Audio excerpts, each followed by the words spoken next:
이제 부활주일이 지났습니다. 부활절 후 첫 번째, 그러니까 부활절 후 2주라고 명칭은 그렇게 되어 있습니다. 그만큼 부활절은 매우 중요합니다. 단순히 절개의 문제가 아니라 우리의 신앙을 버텨주는, 그리고 이끌어주는 중요한 사건이기 때문입니다. 제가 부활주일날 흔히 하고 있는 그런 복음서의 구절을 가지고 여러분과 말씀을 나눈 것이 아니라 시편의 애굽 할례시라는 것을 가지고 부활절을 함께 여러분들과 나눴습니다. 왜냐하면 주님께서 부활 사건을 있기 전에 죽기 전 십자가에 돌아가시기 죽기 전 바로 직전에 마지막으로 자신의 신앙을 고백하면서 제자들과 함께 했던 것이 바로 이 애굽 할례시라는 것이었기 때문입니다. 우리가 애굽 할례시라고 하는 것은 113편부터 118편까지를 1년의 애굽 할례시라고 말씀을 드렸습니다.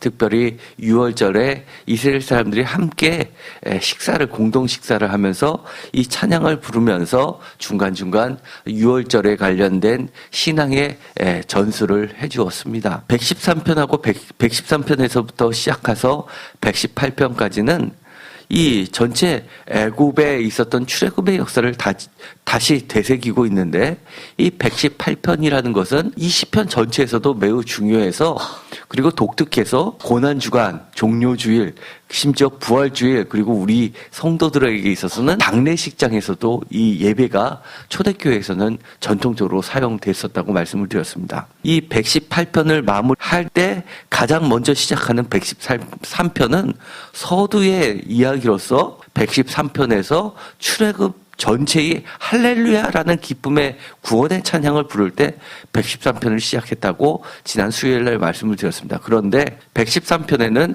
이 출애굽을 이야기하는 어떠한 내용이 들어있지 않았습니다. 좀 이상하고 특이했습니다. 왜 그럴까? 다시금 되짚어보면서 여러분들께서 만약에 출애굽 사건을 다시 한번 누구에게 전도, 이야기해 줄 때 어떻게 시작할지를 물었을 때 우리는 113편처럼 시작할 수밖에 없다고 성경을 가지고 말씀을 드렸습니다. 출애굽기 1장부터 시작되는 내용, 서론의 내용이 바로 113편에서 요약되어 있었기 때문입니다. 113편에서 중요한 이야기가 있었죠. 출애굽의 핵심은 뭐라고 말씀을 드렸습니까? 홍해가 갈라진 것, 그리고 10가지 재앙, 이적 사건, 이것이 핵심이 아니라 하나님께서 들으시고 기억하시고 직접 하늘에서 내려와셔서 돌보시고 이끄시는 하나님의 사랑하심과 인자하심이라고 말씀을 드렸습니다. 그러면서 그 대상이 되는 사람을 시편 113편에서는 누구로 표상을 하고 있냐 하면 아기를 낳지 못하는 여인을 표상으로 해서 이 출애굽의 사건을 풀어나가고 있다고 했습니다. 임신하지 못하던 여자, 이것이 바로 113편 9절에 나와 있는 이 이야기인데, 이 여인이 집에 살게 되고 더 나아가서 쫓겨나지 않고 집에 살 뿐만 아니라 자녀들을 즐겁게 하는 어머니가 되게 한 그 사건이나 하나님께서 이스라엘 백성들에게 행하신 이 출애굽의 사건은 동급이라고 하나님은 말씀하고 계시다는 겁니다. 임신하지 못하던 여자, 남성이기 때문에 이것을 정확하게 다 전달은 못합니다. 하지만 임신하지 못하는, 자녀를 낳지 못하는 이 여자라는 것은 한마디로 여자, 고대 사회로 갈수록 그 특징이 바로 자녀를 낳는, 생명을 잉태하는 이미지가 가장 큽니다. 지금도 물론 그렇습니다. 아무리 남자가 대단해도 생명을 어머니처럼 창조하지는 못합니다. 이스라엘 사람들을 보기에 하나님께서는 임신하지 못하던 여자라 다를 바가 없었습니다. 아기를 낳으면 키우고 성장시켜야 되는데 애굽에서 고욕을 당하는데 전부 다 죽게 되는 그 사건 가운데 중심에 놓여 있는 것이 바로 이스라엘 백성들이었습니다. 하나님께서는 다시금 아기를 낳게 하는 사건이 이스라엘을 출애굽시키는 사건입니다. 여러분들 가운데 임신하지 못하던 여자의 사건이 없을 줄 압니까? 사업을 남자들을 일이라고 해서 그런 일이 없을 것 같습니까? 사업을 시작했습니다. 사업이 풍성하게 발전해야 되는데 어려워져서 부도가 나기 시작합니다. 임신하지 못하는 여성의 이미지와 다를 바가 없습니다. 가정을 꾸렸습니다. 잘 나가는 줄 알았습니다. 자녀에게 어려움이 닥쳐오고 또 부모님에게도 어려움이 닥쳐오고 나중에는 나에게까지도 질병이 오고 결국은 모든 것을 죽음으로 달려가는 상황을 볼 때 이 임신하지 못하는 여자의 상황과 다를 바가 없는 겁니다. 이럴 때 하나님께서 들으시고 우리의 간구하는 소리를 아시고 그리고 기억하사 이 땅에 내려오셔서 우리를 구출해 주시는 그 사건이 나에게 있어서 바로 이 출애굽의 사건입니다. 그 가운데는 하나님의 인자하심이 있는 겁니다. 그러면서 이 114편에 보면 드디어 본론으로 들어갑니다. 114편을 보면 누가 읽더라도 이거는 출애굽의 사건을 이야기합니다. 1절에 이스라엘이 애굽에서 나오며 야곱의 집안이 언어가 다른 민족에서 나올 때, 언어가 다른 민족에서 나올 때라는 이 표현이 개역 개정 이전 성경에서는 방언이라는 표현으로 되어 있었습니다.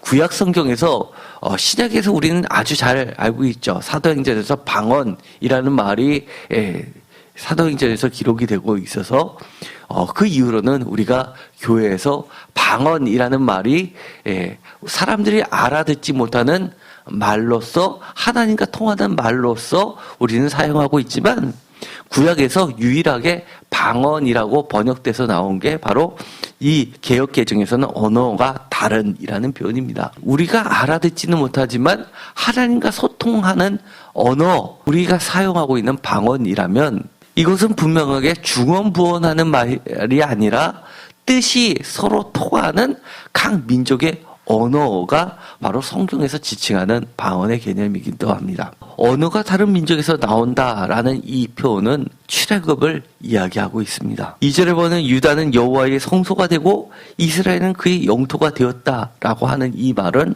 이 출애굽의 목적이 하나님이 이 땅에서 거주지를 삼으시는, 땅의 중심으로 삼으시는 사건, 이것이 바로 하나님의 출애굽의 역사였다는 겁니다. 오늘도 여러분 가운데 출애굽의 역사가 일어났습니까? 여러분의 마음 가운데 하나님의 성소가 계십니까?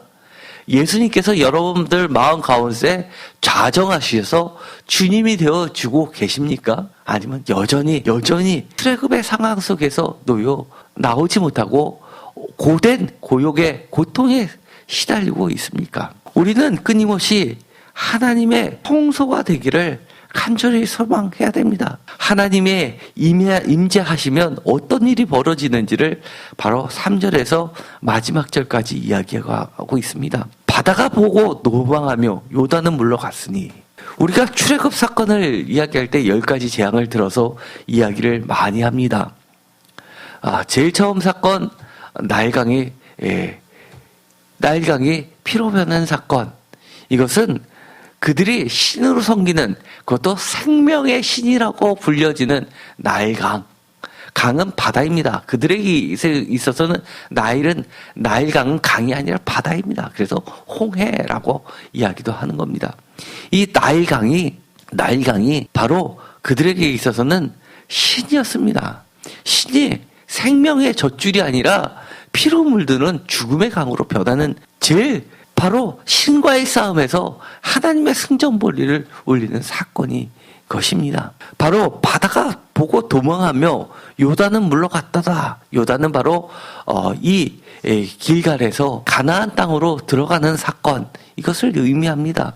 그래서 114편은 단순히 출애굽 사건만을 이야기하는 것이 아니라 확대된 출애굽 사건을 이야기합니다. 그것이 바로 가나안 입성입니다. 또 118편 마지막에 예수님께서 십자가와 부활의 사건을 경험했던 그 사건도 또 다른 출애굽 사건의 버전입니다. 신버전입니다. 예수님은 그렇게 말씀하신 겁니다. 새로운 출애굽의 사건, 새로운 죽음을 정복하고 생명을 잉태하는 사건, 모든 사람들에게, 임신하지 못하는 여자들에게, 성도들에게, 예수님의 신부가 되는 모든 거룩한 백성들에게 바로 참 생명, 영원한 생명을 주시는 사건이라고 이야기를 하는 겁니다. 그런데 이 요단강은 물러갔다라고 이야기합니다. 아직도 우리 가운데 하나님이 임재하셨는데도 불구하고 죽음의 세력들이, 고난의 세력들이 물러가지고 있지 않고 뻣뻣이 고개를 쳐들고 있습니까? 그러면 기도하십시오. 114편을 가지고 기도하십시오.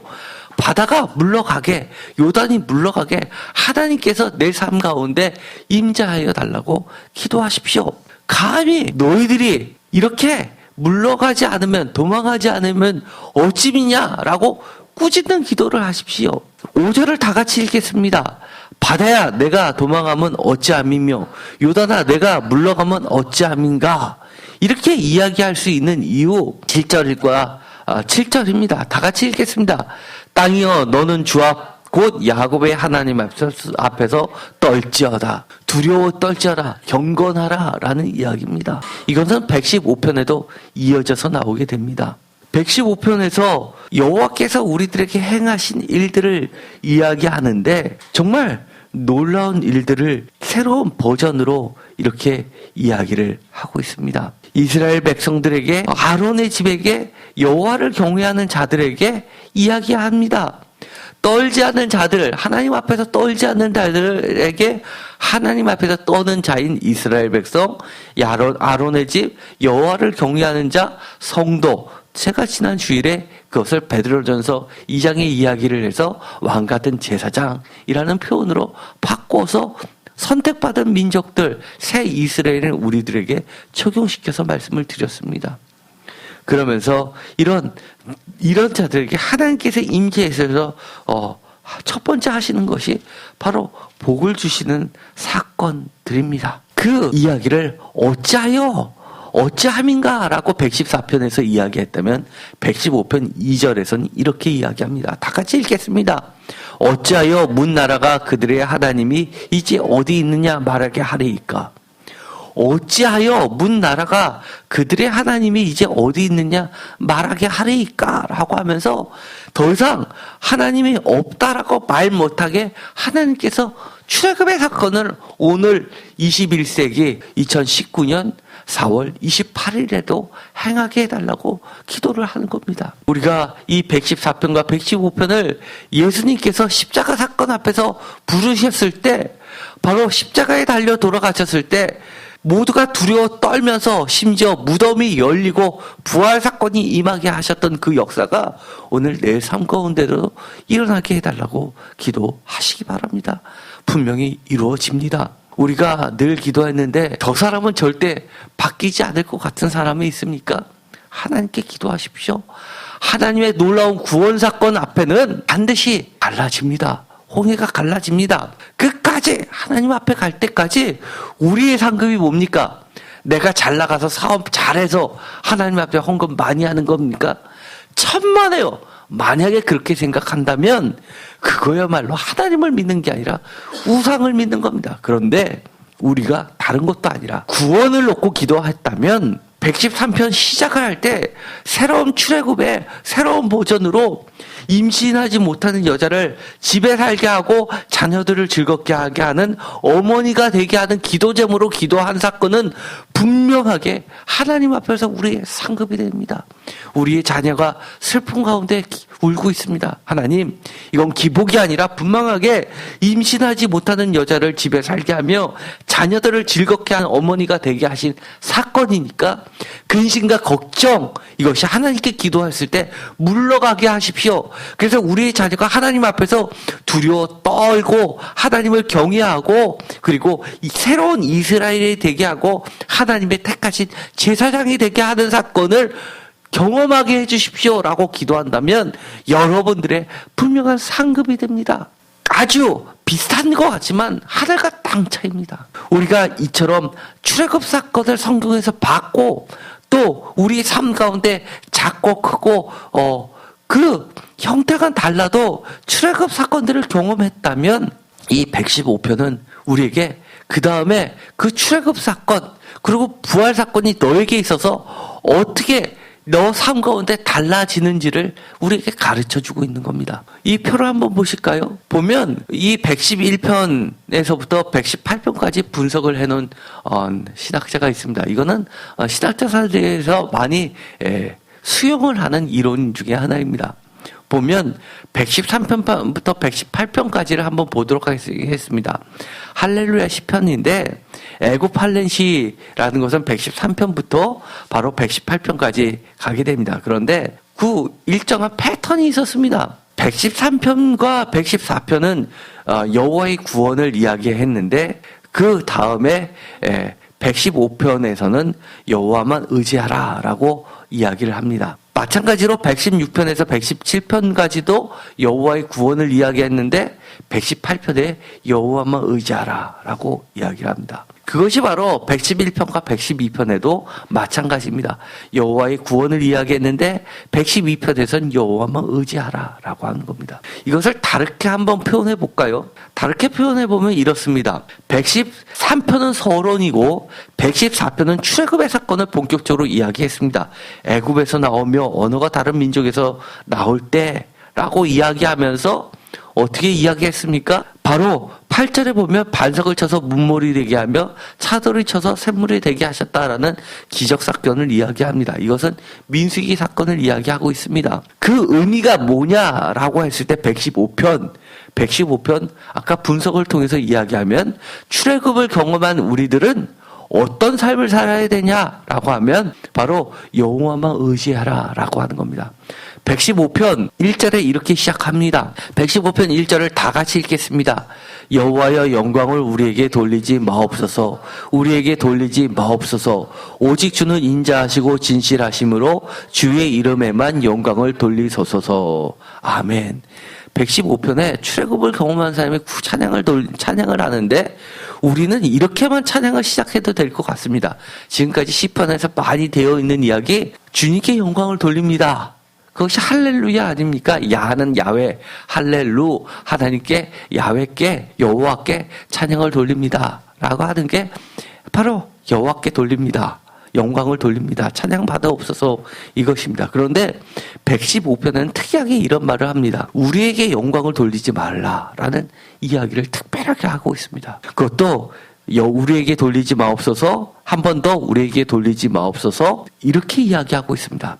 왜 하나님께만 영광을 돌립니다 라고 해도 되는데 우리에게 영광을 돌리지 말라, 똑같은 표현 같은데 왜 다르게 이렇게 뒤집어서 이야기를 했을까요? 우리는 이 부분을 115편을 통해서 깊이 묵상해야 되는 겁니다. 이것은 하나님만을 의지하라는 또 다른 표현입니다. 우리는 하나님께 영광을 돌린다고 하면서, 출애굽을 경험했다고 하면서, 나에게 하나님이 구세주가 되었다고 하면서 여전히 우리에게 영광을 돌리고 있지 않나를 반드시 생각하라는 겁니다.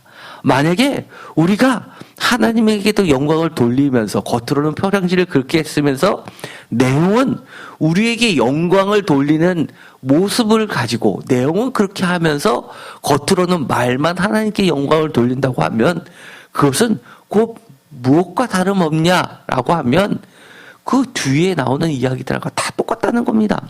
2절 어찌하여 문나라가 그들의 하나님이 이제 어디 있느냐 말하게 하리이까. 문나라가 이제 하나님이 어디 있느냐 말하게 하리이까. 이것은 바로 바벨론 포로 생활을 겪었던 사람들이 늘 듣던 말입니다. 이스라엘이 명하고 성전이 파괴되면서 너희들이 이렇게 망하는 거 보니까 하나님이 없다라고 이야기했습니다. 또는 너희들이 사는 모습을 보니 하나님이 없는 삶과 다를 바가 뭐가 있느냐.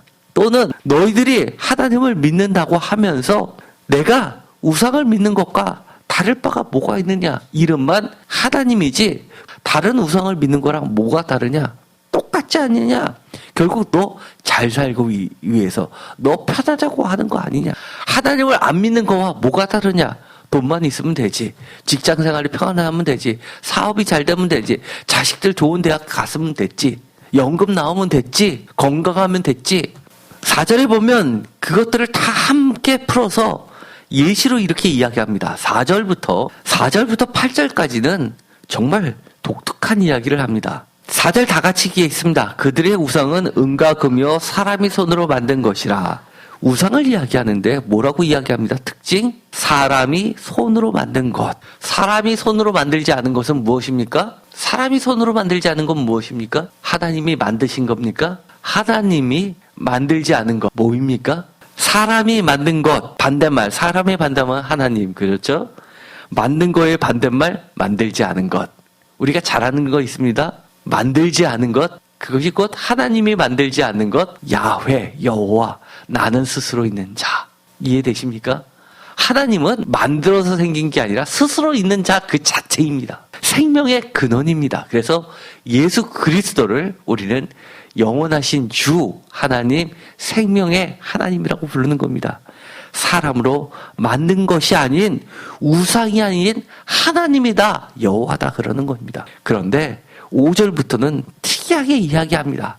한 번 이야기도 해도 될 것을 7번에 걸쳐서 이야기합니다. 다 같이 읽어볼까요?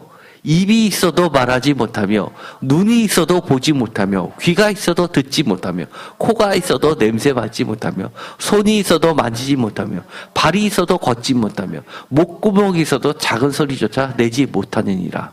제가 주보에도 실었습니다. 화면을 보시면 115편의 특징, 다른 데 나와 있는 특징이 있습니다. 115편에는 무려 7번이나 원어로 보면 로라는 말, 부정어 낫입니다. 낫이 7개로 쫙 깔려 있습니다.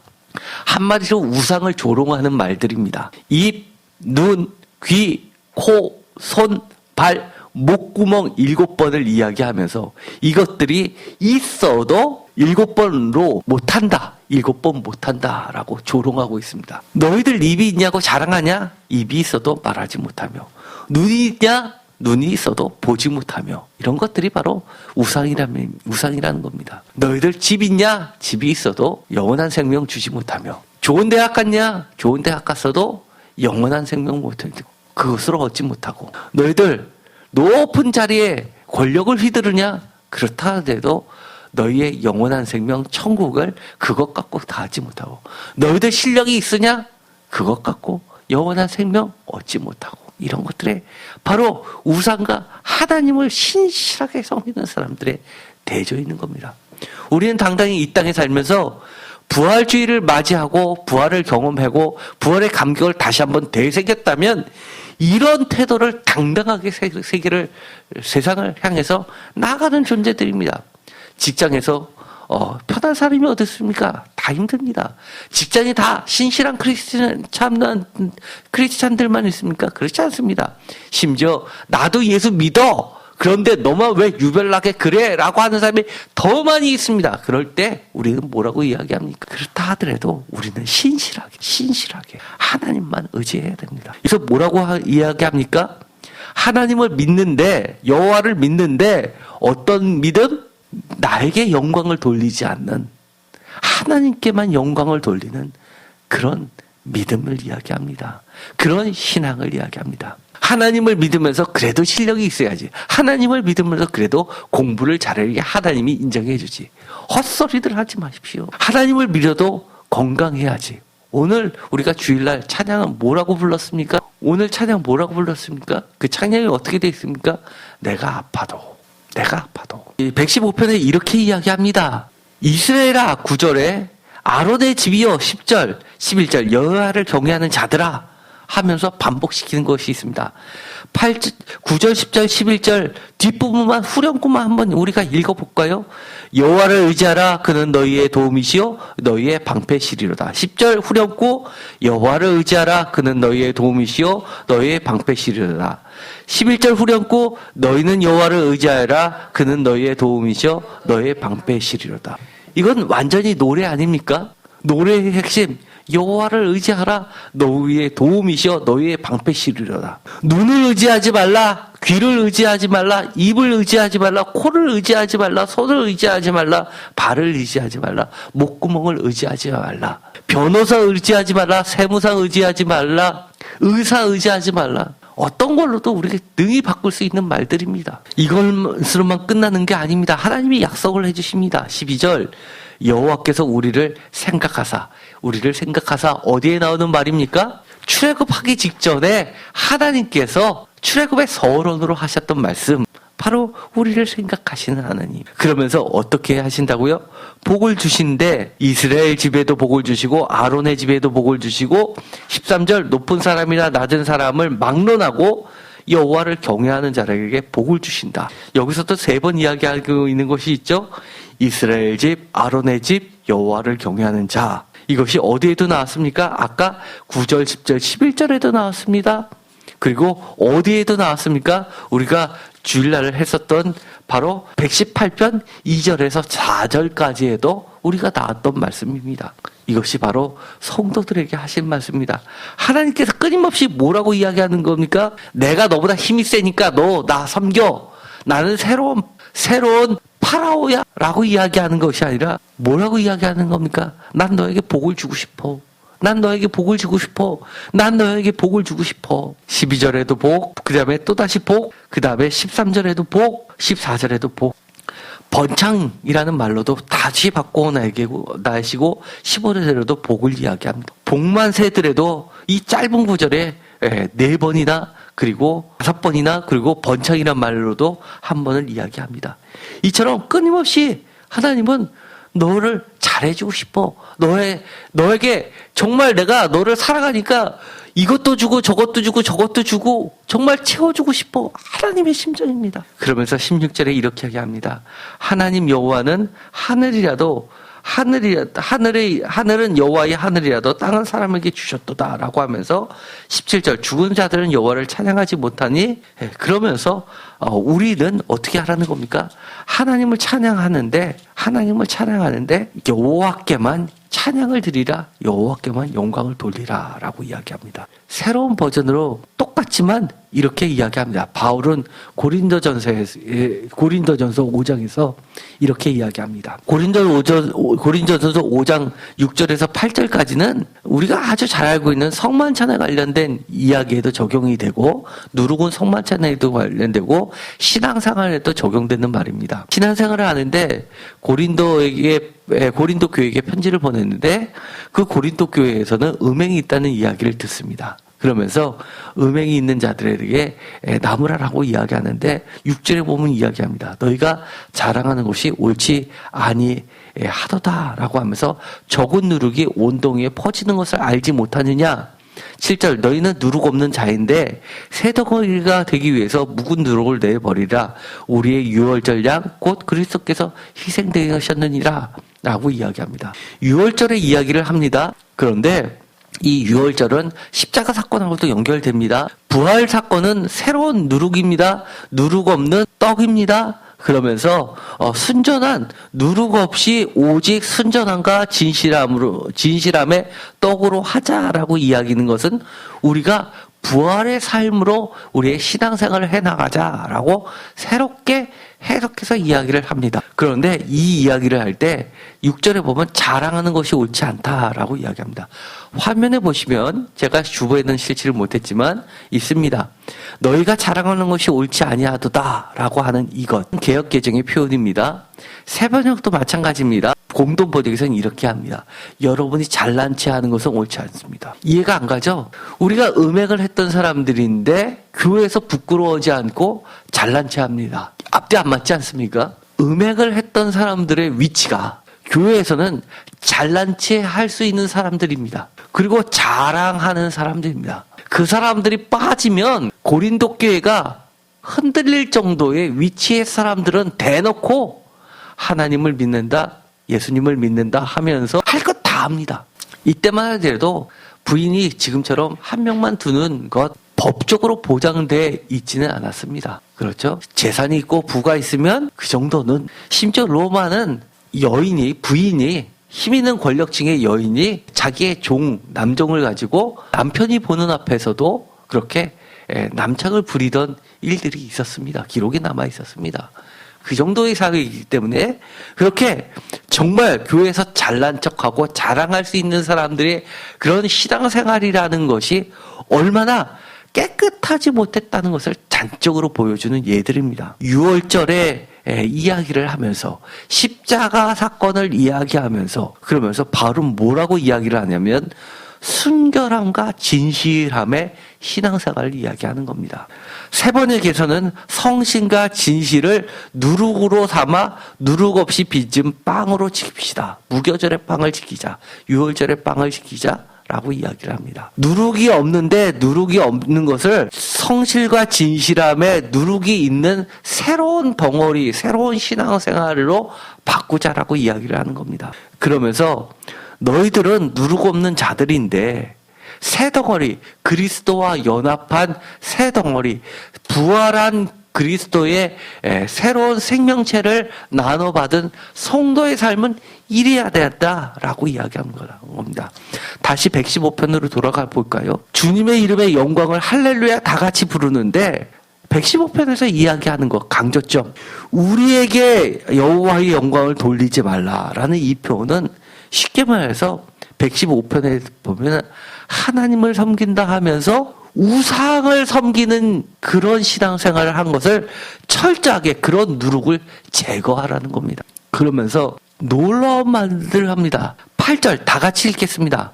우상을 만드는 자들과 그것을 의지하는 자들이 다 그와 같으리로다. 그러면서 이야기하는 것이 여호와를 의지하라. 그는 너희의 도움이시오. 너희의 방패시리라를 3번이나 노래를 하고 있는 겁니다. 여러분들은 여호와께 영광을 돌리십니까? 여러분이 입으로만 예수님이 표현하셨던 것만 주여 주여 하십니까? 아니면 진짜 고린도전서에 바울이 이야기하는 것처럼 하나님께만 영광을 돌리고 있습니까? 그것의 판단 기준은 이겁니다. 내가 아직도 말하지 못하는 입을 자랑하나? 있어도 보지 못하는, 있어도 뭐뭐 못하는 귀, 발, 코, 그런 것들을, 우상들을 만들지는 않아도 그런 것들을 의지하고 있냐? 내 마음 한쪽 구석에 그런 것들을 의지하고 있냐? 우리 자녀 늘 기도하죠. 우리 어여쁜 자녀가 결혼 정년기에 됐습니다. 부인을, 새색시를 누굴 데리고 올까 궁금해 죽겠습니다. 내 자녀의 신랑, 정말 눈에 넣어도 안 아플 내 딸을 시집을 보내야 되는데 정말 괜찮은 친구를 데리고 왔으면 좋겠습니다. 첫 번째 질문, 하나님을 어떻게 믿니? 신앙생활 잘하니? 하고 묻겠습니까? 아니면 부모님 뭐 하셔? 직장 어디 다녀? 학교 어디 나왔어? 이거부터 물어보시겠습니까? 다시 맨 처음 제가 시작했던 거로 한번 돌아와 볼까요? 이 간단한 표입니다. 111편부터 112편, 또 113편부터 118편까지 이어지는 일련의 할렐루야 시에 전체적으로 이야기하는 것, 여호와의 구원을 경험했다면 그 다음에 어떻게 하라는 겁니까? 여호와만 의지하라. 113편에서 114편까지 여호와의 구원을 이야기했다면 115편에서는 여호와만 의지하라. 116편에서 117편까지 여호와의 구원을 이야기했다면 118편에 여호와만 의지하라. 바로 이겁니다. 부활절이 지났습니다. 우리가 진짜 이제는 우리 가운데서 신앙생활을 하면서 우리 안에 정말 적은 누룩이 있는지를 늘 살펴서 그것을 제어하는 것을 끊임없이 해 나가야겠습니다. 그러려면 어떻게 해야 됩니까? 끊임없이 우리가 성서를 봐야 됩니다. 사도 바울, 제가 지난주 주일날 그랬죠? 사도 바울은 정말 특이한 사람입니다. 사도 바울의 신약성경 전체에서 절반을 차지합니다. 그런데 거기에 보면 예수님께서 살아계실 때 공생의 기간에 어떻게 하셨다라는 이야기를 찾아볼 수 있다고 했습니까? 신학자들이 놀라는 게 그겁니다. 그 얘기 찾아볼 수 없습니다. 예수님이 어떻게 하셨는지를 찾아보려면 복음서를 봐야 됩니다. 복음서가 없었으면 우리는 예수 그리스도에 대해서 잘 알지 못했을 겁니다. 정말 귀한 책이 성경 중에 성경이 바로 복음서입니다. 그런데 복음서 말고 신약 성경의 절반을 차지하고 있는 이 바울 서신은 다 어디에 집중하고 있습니까? 딱 2가지입니다.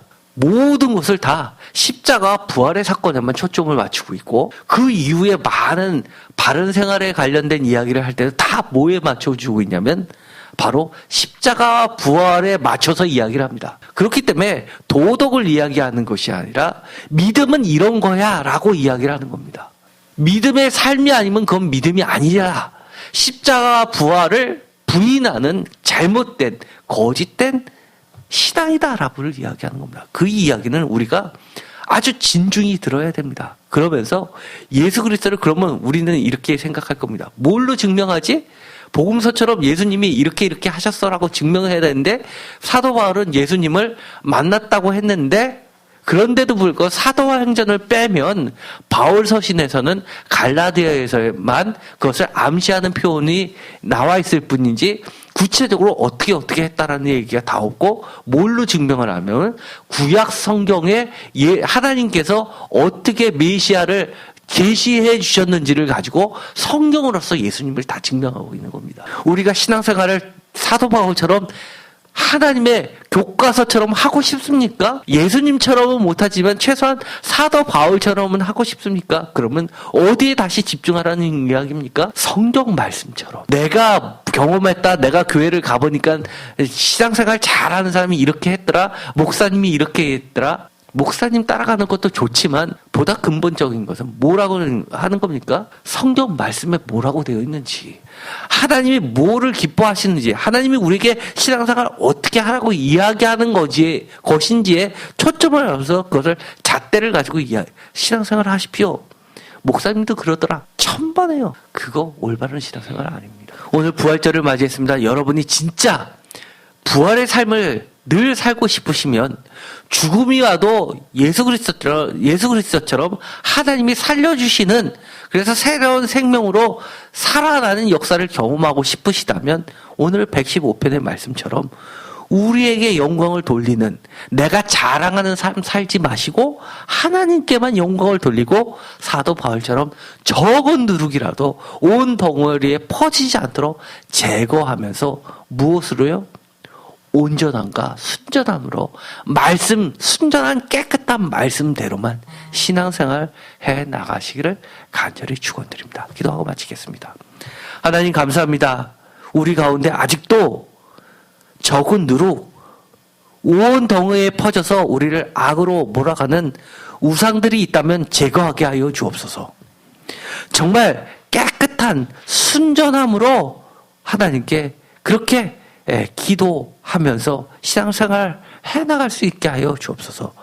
우리가 믿고 있는 것 다 내려놓고 하나님만을 믿으면서 손으로 만들지 않은 스스로 계신 여호와만 의지하면서 우리의 방패 삼으면서 신앙생활 하게 해 주옵소서. 예수 그리스도의 이름으로 기도드렸습니다.